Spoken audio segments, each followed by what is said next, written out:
রাসূলুল্লাহ সাল্লাল্লাহু আলাইহি ওয়াসাল্লাম বলেন, যে ব্যক্তি আমার 40টি হাদিস আমার উম্মতের কাছে পৌঁছাবে তার জন্য আমি কিয়ামতের দিন বিশেষভাবে সুপারিশ করব। সুবহানাল্লাহ।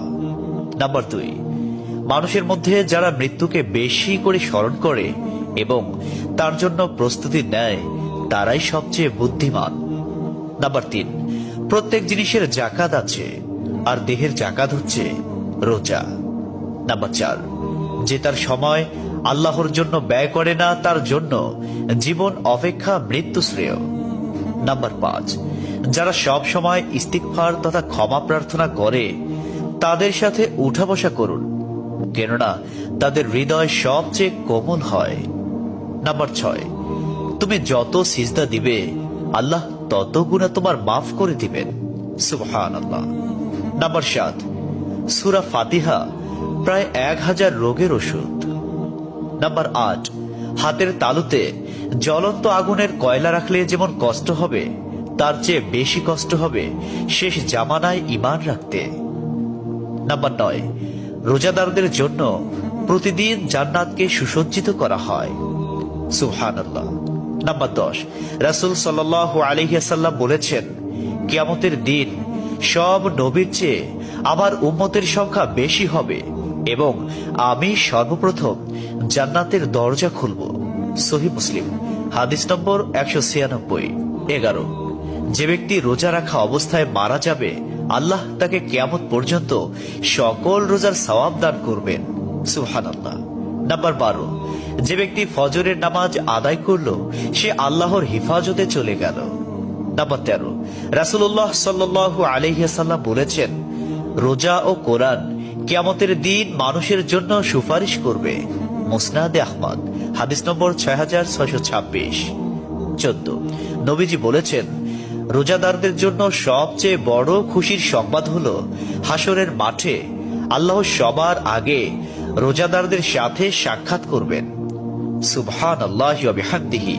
15, যখন রমজান আসে তখন জান্নাতের দরজাসমূহ খুলে দেওয়া হয়। 16, রাসূলুল্লাহ সাল্লাল্লাহু আলাইহি ওয়াসাল্লাম বলেন, যখন কোনো বান্দা আল্লাহর দিকে দুটি হাত উঠায় তখন তিনি তা ব্যর্থ বা শূন্য ভাবে ফিরিয়ে দেন না। তিরমিজি, হাদিস নম্বর 502। 17, হযরত মুহাম্মদ সাল্লাল্লাহু আলাইহি ওয়াসাল্লাম বলেছেন, একটি খেজুরের অর্ধেক হলেও দান করে জাহান্নামের শাস্তি হতে নিজেকে হেফাজত করো। সহিহ বুখারী, হাদিস নম্বর 6023। প্রিয় ভাইরা, নাম্বার 18, যদি ভালো হতে চাও তবে সর্বপ্রথম মিথ্যা বলা ছেড়ে দাও। 19, তুমি যখন রাস্তা দিয়ে যাও তখন আল্লাহর নামে জিকির করো, কারণ হাসরের দিন ওই রাস্তা তোমার নামে সাক্ষ্য দিবে। 20, তোমরা সব সময় উযু করো, কারণ কিয়ামতের দিন যারা উযুকারী তাদের হাত পা উজ্জ্বল থাকবে। সুবহানাল্লাহি ওয়া বিহামদিহি। 21, যার দুঃখ বেশি তার প্রতি আল্লাহর রহমত বেশি। 22, যখনই নামাজে দাঁড়াবেন জীবনের শেষ নামাজ মনে করবেন। 23, যে মহিলা গর্ভাবস্থায় 1 খতম কোরআন পাঠ করবে তার গর্ভের ওই সন্তান একজন নেককার বান্দা হিসেবে দুনিয়াতে আগমন করবে। সুবহানাল্লাহ। 24, চুপ থাকার কারণে মানুষের যেই মর্যাদা হাসিল হয় তা 60 বছর নফল ইবাদত হতে উত্তম। সুবহানাল্লাহ। 25, রাসূলুল্লাহ সাল্লাল্লাহু আলাইহি ওয়াসাল্লাম বলেছেন, জান্নাতের সবচেয়ে নিকটবর্তী আমল হলো সময় মতো সালাত আদায় করা। সহিহ মুসলিম, হাদিস নম্বর 260। 26, যে ধোঁকা দেয় সে আমার উম্মতের অন্তর্ভুক্ত নয়। 27, তুমি জানো তুমি সঠিক তবু তর্ক করো না, তর্কে জড়াইও না। 28, হযরত মুহাম্মদ সাল্লাল্লাহু আলাইহি ওয়াসাল্লাম বলেছেন, তোমরা বিপদে পড়ে মৃত্যু কামনা করবে না, বরং বলবে, হে আল্লাহ, যে পর্যন্ত জীবিত থাকা আমার জন্য কল্যাণকর আমাকে ততক্ষণ জীবিত রাখুন, এবং যখন মৃত্যু আমার জন্য কল্যাণকর তখন তুমি আমাকে মৃত্যু দাও।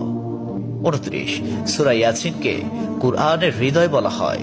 30, হযরত মুহাম্মদ সাল্লাল্লাহু আলাইহি ওয়াসাল্লাম বলেন, মায়ের একটি কষ্টের নিঃশ্বাস 7টি দোজখের চেয়েও ভয়ঙ্কর, আর একটি সুখের হাসি 8টি বেহেশতের সমান।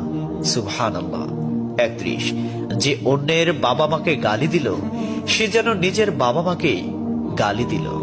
32, রাসূলুল্লাহ সাল্লাল্লাহু আলাইহি ওয়াসাল্লাম বলেছেন, আমি যা জানি তোমরা যদি তা জানতে পারতে তবে নিশ্চয় খুব কম হাসতে এবং খুব বেশি পরিমাণে কাঁদতে। 30, মানুষ যদি মৃত ব্যক্তির আর্তনাদ দেখত এবং শুনতে পেত তাহলে মানুষ মৃত ব্যক্তির জন্য কান্না না করে নিজের জন্য কাঁদত।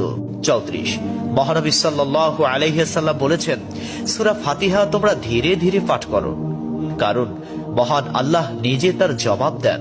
সুবহানাল্লাহ। হাদিস সূত্র মুসলিম 910। 35, রাসূলুল্লাহ সাল্লাল্লাহু আলাইহি ওয়াসাল্লাম বলেছেন, কিয়ামতের দিন যে জিনিসটি মুমিনদের পাল্লায় ভারী হবে সেটি হচ্ছে সুন্দর চরিত্র, আখলাক। আবু দাউদ হাদিস নম্বর 4101। 36, কবরের ভিতরের প্রথম চাপ পৃথিবীর সকল কষ্টকে হার মানিয়ে দেবে। 37, হযরত মুহাম্মদ সাল্লাল্লাহু আলাইহি ওয়াসাল্লাম বলেন, যে ব্যক্তির অন্তরে এক সরিষা দানা পরিমাণ অহংকার থাকবে সে জান্নাতে প্রবেশ করতে পারবে না। সহিহ মুসলিম হাদিস নম্বর 91।